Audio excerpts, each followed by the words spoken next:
வெளிப்படுத்தின சுவிசேஷம் 22ஆம் அதிகாரம். ஹல்லேலூயா. நகரத்து வீதியின் மத்தியிலும் நதியின் இரு கரையிலும் 12 விதமான கனிகளை தரும் ஜீவ விருட்சம் இருந்தது. அது மாதந்தோறும் தன் கனியை கொடுக்கும். அந்த விருட்சத்தின் இலைகள் ஜனங்கள் ஆரோக்கியம் அடைகிறதற்கும் ஏதுவானவைகள். ஹல்லேலூயா. கனிகள். ஹல்லேலூயா. அது எப்படிப்பட்டதா? ஆரோக்கியம் அடைவதற்கு ஏதுவானது. நகரத்து வீதியின் மத்தியிலும் நதியின் இரு கரையிலும் 12 விதமான கனிகளை தரும் ஜீவ விருட்சம் இருந்தது. அது மாதந்தோறும் தன் கனியை கொடுக்கும். ஹல்லேலூயா. அது என்ன கொடுக்கும்? மாதந்தோறும் தன் கனியை கொடுக்கும். மாதந்தோறும். ஹல்லேலூயா. ஹல்லேலூயா.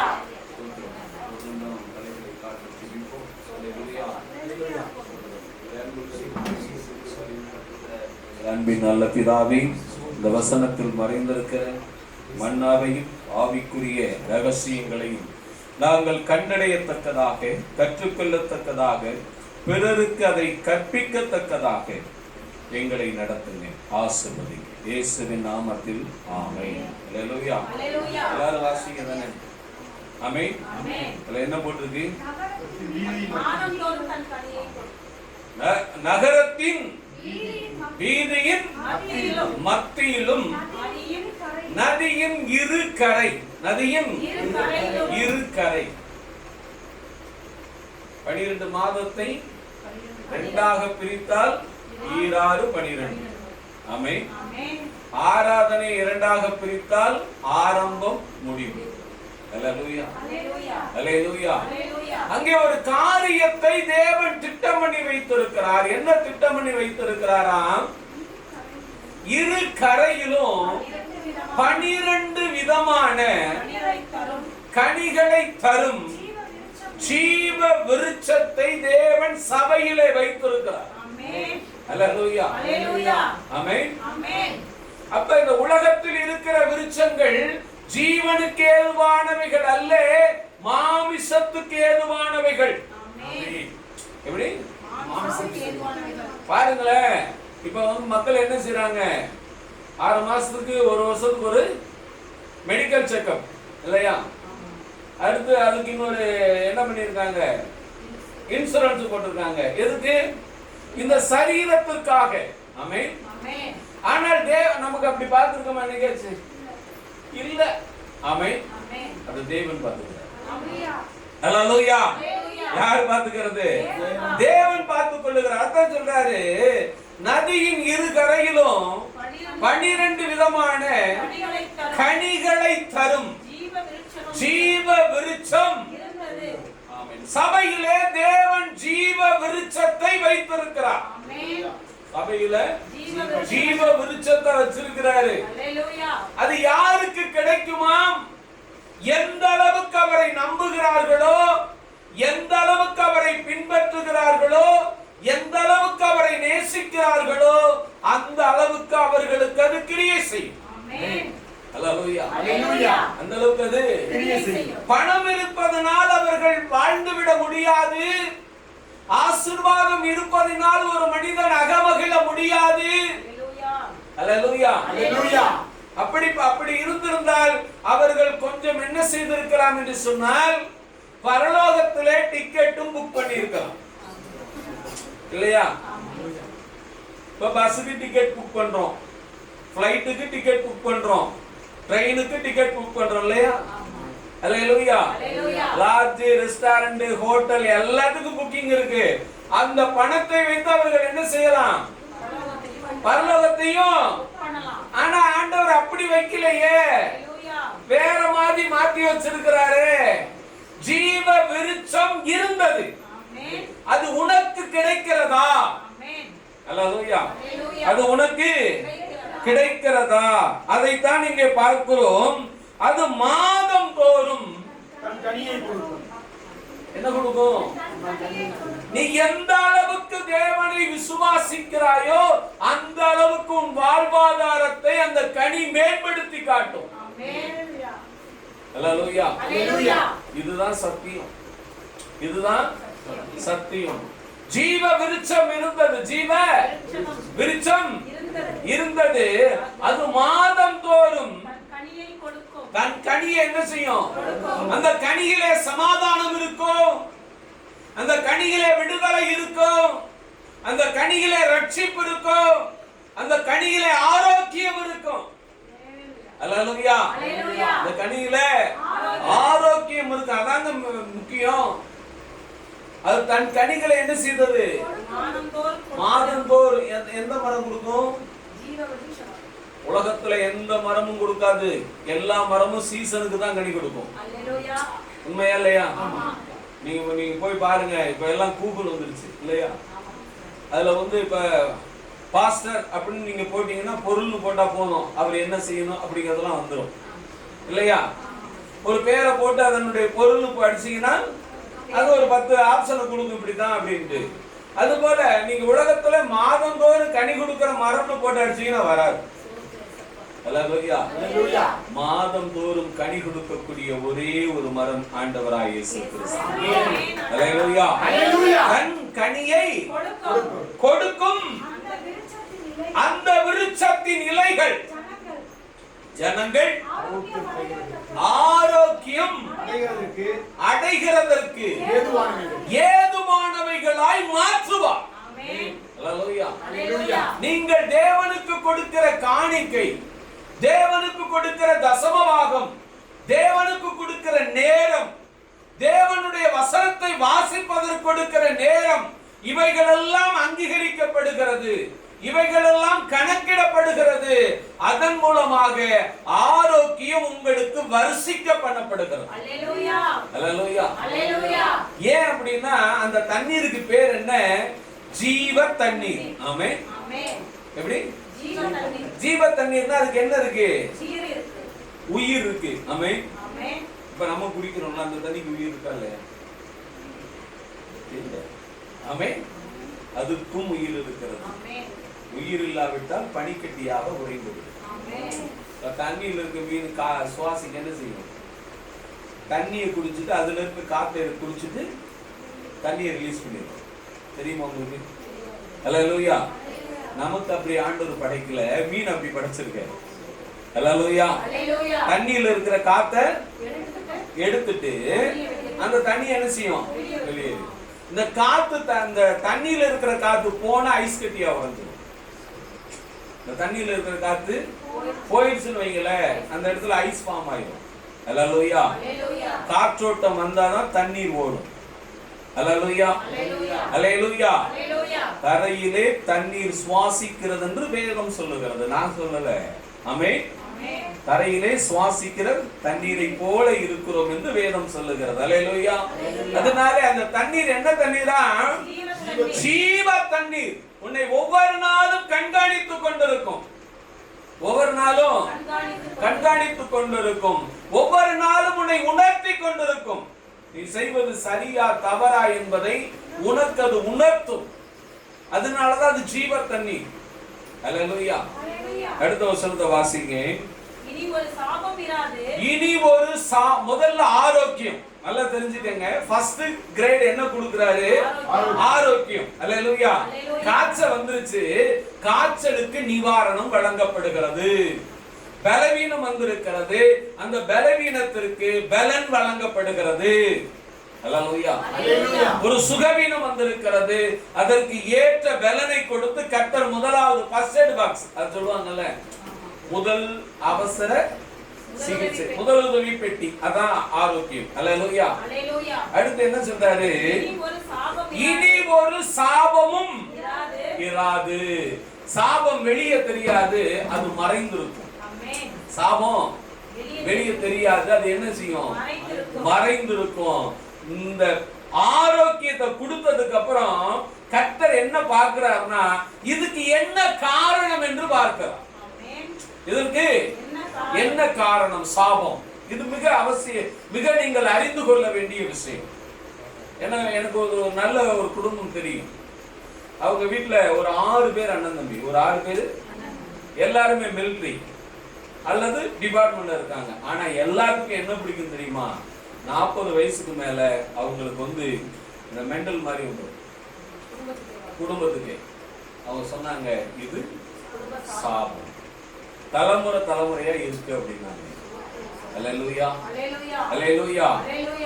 எதுவா இருந்தாலும் நான் சொல்றேன், இன்னைக்கு எதுவா இருந்தாலும் நீங்கள் கர்த்தரிடத்திலே வந்தால் அதனுடைய தொலைநோக்கு பார்வை எப்படி இருக்கிறது என்று சொன்னால் அதற்கு காரணம் என்ன என்பதை தேவன் ஆய்ந்து தேடுகிறார். அதாவது ஜீவ தண்ணீரோட வேலை, ஜீவ தண்ணீரோட வேலை அது யோசிக்குது. முதல்ல ஆரோக்கியத்தை கொடுக்குது, முதல்ல ஆரோக்கியத்தை கொடுக்குது. அடுத்து இந்த பிரச்சனை வருவதற்கு என்ன காரணம்? அல்லேலூயா. சுகர் வந்த எல்லோருக்கும் கிட்னி அடியாகிறது இல்ல, சுகர் வந்த எல்லோருக்கும் கண் பார்வை போறது இல்ல, சுகர் வந்த எல்லோருக்கும் வர்றதில்ல. ஆனா சுகருக்கு என்ன வேணாலும் வரலாம். புரியுதுங்களா? ஐயா எனக்கு சுகர் இருக்கு, இது வருமா? உனக்கு வராது. கர்த்தர் பார்த்துக்கிட்டு இருக்காரு, பாதுகாத்துக்கிட்டு இருக்காரு. இப்படி பார்த்துக்கிட்டு இருக்காரு, பாதுகாத்துக்கிட்டு இருக்கிறாரு. அதனால சுகர் இருக்கும், நீ சுகமா தான் இருப்ப. அல்லேலூயா. காரணம் என்ன? இதனுடைய சாபம் எங்கே இருக்கிறது, எதனால் வந்திருக்கிறது, யாரால் வந்திருக்கிறது என்பதை தேவன் தேடி பார்க்கிறார். ஆமென். நீங்க தேடி போனீங்கன்னா பணம் தான் செலவாகும். ஆமென். நீங்க தேடி போனீங்கன்னா தூரம் செலவாகும், நேரம் செலவாகும், பணம் செலவாகும், நிம்மதி இருக்காது. ஆனா தேவன் சொல்றாரு, இனி அதில் ஒரு சாபமும் இராது. ஆட்டுக்குட்டி ஆனவரும் இருக்கிற சிங்காசனம் அதில் இருக்கும். நீ சபையில இருக்கிற வரைக்கும் அந்த சிங்காசனம் உன்னை ஆண்டு கொண்டிருக்கும், உன்னை ஆளுகை செய்து கொண்டிருக்கும். சிங்காசனம் என்னது? தேவன் இருக்கிற இடம், தேவன் இருக்கிற இடம். அல்லேலூயா. அப்ப தேவன் இருக்கிற இடத்திலேயே சாபம் என்ன செய்து வருது. ஆமென். வரலன்னு ஆண்டவர் சொல்லல, வரலன்னு வருது. ஆனா தேவனுக்கு தெரிகிறது அதை எப்படி உன்னை விட்டு நீக்க வேண்டும் என்று. அல்லேலூயா. எப்படி நம்மை விட்டு அதை நீக்க வேண்டும், அதுதான் சிங்காசனம் என்று சொல்லுகிறார். அல்லேலூயா. சிங்காசனம்னா ஆளுகையை குறிக்கும், பொறுமையை குறிக்கும், அதிகாரத்தை குறிக்கும், அதனுடைய தாற்பயத்தை குறிக்கும், காத்திருப்பதையும் சேர்த்து குறிக்கும். அல்லேலூயா. ராஜா உட்கார்ந்து இருக்காரு, அவனை வர சொல்லு. அதனால பிரார்த்தனை சொன்னோனே வர சொல்லு. அது வரைக்கும் அவர் வெயிட் பண்ணுவார். புரியுதுங்களா? 2 பேர்த்தையும் விசாரிப்பார். 2 பேருடைய வாதம் என்ன, பிரதிவாதம் என்ன என்று விசாரிப்பார். அல்லேலூயா. அது போல விசாரித்து தேவன் அதை ஒழுங்குபடுத்துவார். இனி ஒரு சாபமும் இராது. இனி ஒரு சாபமும் அங்க என்ன செய்யாது, இருக்காது. காரணம் என்ன? தேவனும் ஆட்டுக்குட்டியானவரும், தேவனும் ஆட்டுக்குட்டியானவரும் இருக்கிற சிங்காசனம் அதில் இருக்கிறது. சபையிலே தேவன் அதை வைத்திருக்கிறார், உன் உள்ளத்திலே தேவன் அதை வைத்திருக்கிறார். நீ எவ்வளவு பெரிய பாவம் செய்தாலும் உனக்கு தெரியாமல் அதை செய்ய முடியாது. செய்த பிறகு உன் உள்ளம் அப்படியே அடித்துக் கொள்ளாமல் இருக்கவும் இருக்காது. அல்லேலூயா. அல்லேலூயா. ஏன் அவர் அங்கேயும் இருக்கிறார், இந்த இடத்திலும் இருக்கிறார். அல்லேலூயா. அடுத்த வசனத்தை வாசிங்க. அவருடைய ஊழியக்காரர் அவரை சேவித்து அவருடைய சமூகத்தை தரிசிப்பார்கள். அவருடைய நாமம் அவருடைய நெற்றிகளிலே இருக்கும். ஒரு அடையாளத்தை தேவன் போடுவார். நெற்றியில ஒரு அடையாளத்தை வைத்திருப்பார். அதுதான் தேவன் உனக்கு கொடுக்கிற அபிஷேகம். தேவன் உனக்கு கொடுக்கிற அபிஷேகம். ஊழியக்காரன்னா நான் மட்டும் கிடையாது, நீங்கள் எல்லோரும் ஊழியக்காரர்கள் தான். கர்த்தருடைய நாமத்தை சொல்லுகிற, அறிவிக்கிற ஒவ்வொருவரும் ஊழியக்காரர் தான். அல்லேலூயா. அல்லேலூயா. இப்ப சிங்காசனத்துக்கு பிற்பாடு அங்க என்ன கொண்டு வராரு? அடையாளத்தை கொண்டு வருகிறார். நீ தேவனை சேவிப்பதற்கு தேவனை பின்பற்றுவதற்கு, தேவனுடைய நாமத்தை மகிமைப்படுத்துவதற்கு உனக்கு அத்தாரிட்டியாக அதை செயல்படுத்துகிறார். அல்லேலூயா. எங்க இருக்கிறது அந்த அடையாளம்? எங்க இருக்குதான்? நெற்றியில் இருக்கிறது. அப்ப எங்க இருந்தாலும் பார்க்க லேட் ஆகும் இல்லையா? எங்க இருந்தாலும் பார்க்க லேட் ஆகும். இமை பொழுது கூட லேட் ஆகாத இடம் எது? நெற்றி. முடிஞ்சு போச்சா? அல்லேலூயா. யாரு வந்து பார்த்தாலும் சாபம் பார்க்குது, இவனை தொடலாம், இவன் அந்த அளவுக்கு ஒண்ணு நல்லவன் கிடையாது, ஆனா இவனை தொட்டோம்னா நம்ம தப்புறது கொஞ்சம் கஷ்டமா இருக்கும். எப்படி? ஏன்? அங்க பாரு ஆட்டுக்குட்டியானவர் இருக்கிறார், அங்க பாரு சிங்காசனம் இருக்குது, அங்க பாரு ஆவியானவர் இருக்கிறார், அங்க பாரு ஜீவ தண்ணீர் ஓடிக்கிட்டு இருக்கு. அதுவே பேசிக்கங்க, டிஸ்கஸ் பண்ணிக்கோ. அப்ப என்ன ஆகும்? அவரே இவனை அடிப்பாரு. எப்படி? அவரே இவனை அடிப்பாரு, ஆனா வலிக்காம. எப்படி? வலிக்காம அடிப்பார். அல்லேலூயா. ஏன்னா அவர் அப்படிதான் செயல்படுத்துவாராம். நம்மகிட்ட கொடுத்தா என்ன செய்வோம்? இப்ப நம்ம வந்து பிள்ளைகளை செல்லமா அடிக்கிறதுக்கும் கோபத்துல அடிக்கிறதுக்கும் வித்தியாசம் இருக்குல்ல? அல்லேலூயா. அதனால சத்துரு சொல்லுவான், அவரே அவனை அடிப்பாரு, ஆனா அது ஒன்னும் விஷயமே இருக்காதியா. அல்லேலூயா. அல்லேலூயா. காரணம் என்ன? அவன் நெத்தியில என்ன இருக்கு? ஒரு அடையாளம் இருக்கு. ஆமென். என்ன அடையாளம் தெரியாது, ஆனா அவன் உன்னை தொட முடியாத அளவுக்கு ஒரு அடையாளத்தை தேவன் உனக்கும் எனக்கும் வைத்திருக்கிறார். அல்லேலூயா. அடுத்த வசனத்தை வாசிங்க. அங்க என்ன கிடையாது? புரியுதுங்களா? இந்த சரீரத்துக்கு தாங்க ராக்காலம், ஆத்மாவு கிடையாது. புரியுதுங்களா? இந்த சரீரத்துக்கு மட்டும்தான் ராக்காலம், ஆத்மாவுக்கு இரவும் கிடையாது பகலும் கிடையாது. தேவனுக்கு இரவும் கிடையாது, அதே மாதிரி பிசாசுக்கு இரவும் கிடையாது பகலும் கிடையாது. எனி டைம் ஓடிக்கிட்டு இருப்பான். அல்லேலூயா. அல்லேலூயா. என்ன சொல்றாரு அங்கே? அப்படின்னா என்ன? பிசாசுனுடைய திட்டங்கள் உன் வாழ்க்கையிலே ஜெயம் எடுக்க முடியாத இடத்திலே தேவன் கொண்டு போய் உன்னை வைத்து விடுவார். அல்லேலூயா. அதுதான் அந்த நெற்றியில் இருக்கிற அடையாளம். இப்ப ஒரு 10 மணிக்கு வரான்னு வச்சுங்களேன், லைட் எரியும், பார்ப்பான். இன்னும் 1 மணி நேரம் வெயிட் பண்ணி பார்ப்போம்டா, என்ன ஆகும்? லைட்டு ஆஃப் ஆயிடும். அதுக்கப்புறம் 1 மணி நேரம் நல்லா தூங்கிடுவாங்க அப்படின்னு உட்காந்துருப்பான். 12 மணிக்கு தான் ஆவியானவர் வீட்டுக்குள்ள வருவார். என்னடா இப்பதான் 2 பேரு போனாங்க, இப்ப மணி 12 மணிக்கு ஆள் வந்திருக்கு, இன்னும் எவ்வளவு நேரம் ஆகும்? அடுத்து பார்த்தா என்ன ஆகும்? விடிஞ்சு போயிடும். அல்லேலூயா. அங்கே ராக்காலம் இராது. ராக்காலத்துக்கு வாய்ப்பு இல்லை. ராக்காலத்தின் கிரியைகள் வந்து தங்க முடியாது. ஏன்னா அவரே அதை சரி செய்வார். அவரே என்ன செய்வாரு? ஏன்னா அதுக்கு பேரு தான் ஜீவ தண்ணி. உன் மனசுல எதுவா இருந்தாலும் பட்டுன்னு பேசிடுற, பட்டுன்னு சொல்லிடுற, நீ செய்யறதே தப்புன்னு உனக்கே உணர்வு இல்லை. அதுதான் அந்த ஜீவ தண்ணீரோட வேலை. அல்லேலூயா. இப்ப பிள்ளைங்க அம்மா அப்பா எதிர்த்து பேசிடுது கோபத்துல, அப்புறமேல கொஞ்ச நேரம் நின்று பாருங்களேன், அப்படியே நைஸ் ஆயிரும். பாத்துருக்கீங்களா? என்னம்மா பேசவே மாட்டேங்கிற, என்னம்மா பேசவே மாட்டேங்கிற அப்படின்னு. அப்படி அப்ப தெரியும், அதுகளுக்கே தெரியும் நம்ம ரொம்ப பேசிட்டோம். இப்ப என்ன செய்யணும்? கொஞ்சம் நைஸா பேசினாதான் அது சரியாகும் அப்படின்னு. அல்லேலூயா. அல்லேலூயா. அதைத்தான் ஆண்டவர் சொல்றாரு, ராக்காலம் இராது, விளக்கும் சூரியனுடைய வெளிச்சமும் அவர்களுக்கு என்ன செய்வதில்லை. இப்ப பாருங்களேன், விளக்கும் சூரியனுடைய வெளிச்சமும் அவர்களுக்கு வேண்டியதில்லை அப்படின்னா என்ன அர்த்தம்? இந்த பூமிக்குரிய கிரியைகள் அவர்களுக்கு தேவையில்லை. பகலிலே பறக்கும் அம்புக்கும், இருளிலே நடமாடும் கொள்ளை நோய்க்கும், மத்தியானத்தில் பாலாக்கும் சங்காரத்திற்கும் நீ பயப்படாது இருப்ப. அதான் அந்த பகலுக்குரிய இரவுக்குரிய வேலைகள் அங்க செயல்படாது. பாருங்களேன், நல்ல பைல்வான் மாதிரி இருக்கும் நாய், துணு நாய் துறக்கும். காரணம் என்ன?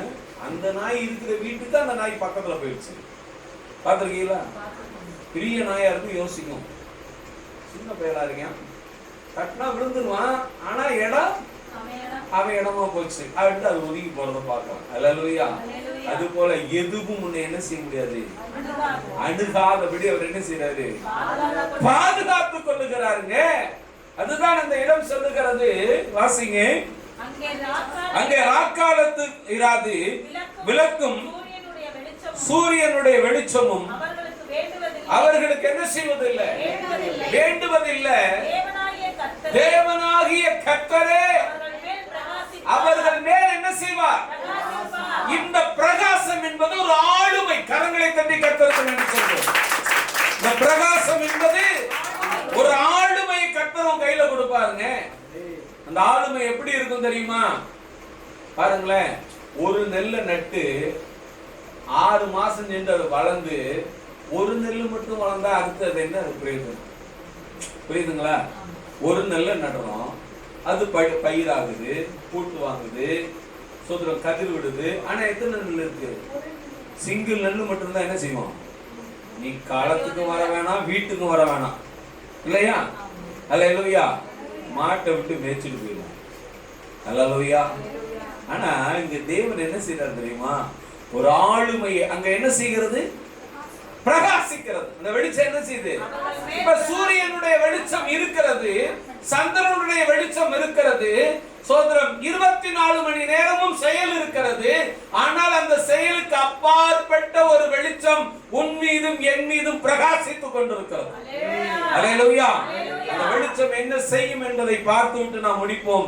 ஏசாயா தீர்க்கதரிசியின் புஸ்தகம் 9ஆம் அதிகாரம் 2வது வசனத்தை ஒரு வாசிங்க.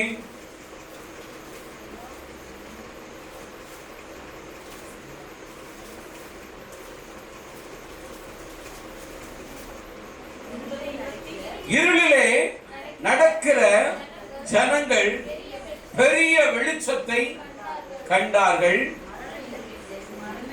மரண இருளின் தேசத்தில் குடியிருக்கிறவர்கள் மேல் வெளிச்சம். நீ எங்கெங்க போகிறியோ அங்கெல்லாம் இந்த வெளிச்சம் பிரகாசிக்கும். எங்கெங்க போறோமோ அங்கெல்லாம் இந்த வெளிச்சம் என்ன செய்யும்? இப்ப சபையில உன்னை பிரகாசிக்கிறார், அவர் பிரகாசிக்கிறார். ஆனா நீ போற இடத்துல நீ தான் என்ன செய்யணும்? அந்த பிரகாசத்தை சுமந்து செல்ல வேண்டும். நீ அங்க போய் உட்கார்ந்துக்கிட்டு ஆமாமா நல்ல நாள் பார்த்து தான் இதெல்லாம் செய்யணும், ஆமாமா ஜாதகம் பார்த்து தான் இதெல்லாம் செய்யணும் அப்படின்னு சொன்னேன்னா கர்த்தர் பார்த்துக்கிட்டே இருப்பாரு. கொஞ்சம் வெயிட் பண்ண வந்துட்டு இருக்கான் அப்படின்னு. அல்லேலூயா. அல்லேலூயா. சூரியனுடைய வெளிச்சம் அல்ல. சூரியன் வரும்போது எல்லாமே வந்துருங்க. சூரியன் வரும்போது எல்லாமே வந்துரும். சந்திரன் வரும்போது எல்லாமே. அதற்கு அப்பாற்பட்ட ஒரு நிகழ்வை கர்த்தர் உனக்கு நியமித்திருக்கிறார். அல்லேலூயா. இப்ப சொல்றாரு, மரண இருளில் இருக்கிற ஜனங்களுக்கும் இருளில் இருக்கிற ஜனங்களுக்கும் உன்னை தேவன் அனுப்புவார். அந்த இடத்துக்கு உன்னை தேவன் என்ன செய்வாரு? அந்த இடத்துக்கு அனுப்புவார். அடுத்த வசனம். அந்த ஜாதியை திரளாக்கி அதற்கு மகிழ்ச்சியை பெருக பண்ணினார். ஆமென். அல்லேலூயா. அல்லேலூயா. இருளில் குடியிருக்கிறவர்களுக்கு வெளிச்சம் என்ன செய்தது? பிரகாசித்தது. வெளிச்சம் அப்ப பிரகாசிக்கிற பொழுது அந்த இடத்துல ஒரு ஆளுமை உண்டாகிறது. பிரகாசிக்கிற போது அந்த இடத்துல என்ன ஆகுது? ஆளுமை உண்டாகிறது. அந்த ஆளுமை என்ன செய்கிறது? ஆத்துமாக்களை உருவாக்குகிறது. புரியுதுங்களா? ஆத்துமாக்களை அது என்ன செய்கிறது? உருவாக்குகிறது. அதான் 3வது வசனம் சொல்லுகிறது, அந்த ஜாதியை திரளாக்கி அதற்கு மகிழ்ச்சியை பெருக பண்ணினீர். அறுப்பில் மகிழ்கிறது போல. எப்படி? அறுப்பிலே அப்ப நீ எதிர்பார்த்ததை விட அதிக ஆசீர்வாதத்தை, நீ எதிர்பார்த்ததை விட அதிக ஆத்துமாவை, நீ எதிர்பார்த்ததை விட உனக்கு லாபமானதை கர்த்தர் உன் கரத்திலே கொண்டு வந்து தருவார். அல்லேலூயா. அதுதான் அந்த மகிழ்ச்சி. அதுதான் அதுக்கு மகிழ்ச்சியாய் இருக்கிற மகிழ்ச்சியை பெருக பண்ணினீர். மகிழ்ச்சியை பெருக பண்ணினீர். அறுப்பில் மகிழ்கிறது போல கொள்ளையை பங்கிட்டுக் கொள்ளுகையில் களி கூறுகிறது போலவும் உமக்கு முன்பாக மகிழ்கிறார்கள். கரங்களை தட்டி கர்த்தருக்கு நன்றி சொல்றோம். அல்லேலூயா, அல்லேலூயா. எந்த இடத்துல மகிழ வச்சிருக்காரு தெரியுமா? அதான் ரொம்ப வித்தியாசமான இடம். அடுத்த வசந்த வாசிங்க. மீதியானியரின் நாட்களில் நடந்தது போல வாசிங்க. மீதியானியரின் நாட்களில் நடந்தது போல அவர்கள் சுமந்த நுகத்தடியையும். இதுவரைக்கும் என்ன சொன்னாங்கல்ல, நீ கடை வாங்கத்தான் லாய்க்கியா, நீ எப்பவுமே இப்படித்தானா, இல்ல இப்படியே தான் இருந்துருவியா, நுகத்தடியா, அதுக்கு பேர் என்ன, நுகத்தடியையும். அடுத்து அவர்கள் தோளின் மேல் இருக்க மிலாற்றையும் அவர்களுடைய ஆலோட்டிகளின் கோலையும் கர்த்தர் முறித்து போடுவார். கரங்களை தட்டி கர்த்தருக்கு நன்றி சொல்லுங்கள். அல்லேலூயா. உன்னை எதிர்க்கிற கூட்டத்தின் மத்தியிலே கர்த்தர் முறித்து உன்னை மகிழச் செய்வார். அல்லேலூயா. அதைத்தான் பார்க்கிறோம். அவர் 1 by 1 அதை கொண்டு வர 1 by 1. முதல்ல ஆரோக்கியம். முதல்ல நம்ம என்ன நினைக்கிறோம் தெரியுமா? ஆரோக்கியம் இருக்கிற இடத்துல ஆசீர்வாதம் இருந்தா நல்லா இருக்குமே நினைக்கிறோம். ஆண்டவர் சொல்றாரு, ஆசீர்வாதத்தை கொண்டு வர்றது எனக்கு பெரிய விஷயம் இல்லப்பா, அதனால நீ பரலோகம் போக முடியாது. அல்லேலூயா, அல்லேலூயா. ஏன்னா லாசரு பரலோகம் போயிட்டா ஐஸ்வர்யன் என்ன செய்ய முடியல. ஆண்டவர் பணம் கேட்டு இருந்தா கொடுத்து போயிருப்பான்ல. அல்லேலூயா. அதுக்கப்புறமும் போய் பேசுறான், செட்டில்மெண்ட் பேசுறான். நான் தான் தப்பு பண்ணிட்டு வந்துட்டேன், என் கூட இருக்கிற அண்ணன் எல்லாம் இருக்கான், ஏதோ 15 வாங்கிட்டு அவனையும் விடு. ஆமென். என்ன சொன்னாரு?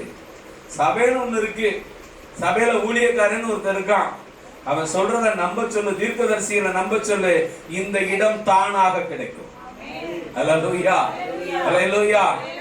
1 by 1 தேவன் முதல்ல ஆரோக்கியத்தை கொடுக்கிறார். முதல்ல ஆரோக்கியத்தை கொடுக்கிறார். அதுக்கப்புறம் சாபத்தை எடுத்து போடுகிறார். சாபத்தை எடுத்து போடுகிறார். அப்ப என்ன செய்றாரு? அடையாளத்தை கொடுக்கிறார். அந்த அடையாளத்துக்கு பிறகு அவர்களுக்கு பிரகாசத்தை கொடுக்கிறார். ஆமென். அந்த பிரகாசம் இருளிலே பிரகாசிக்கிறது. ஏசாயால பார்க்கிறோம், இருளிலே பிரகாசிக்கிறது. அவர்கள் அறுப்பில் மகிழ்வதை போல.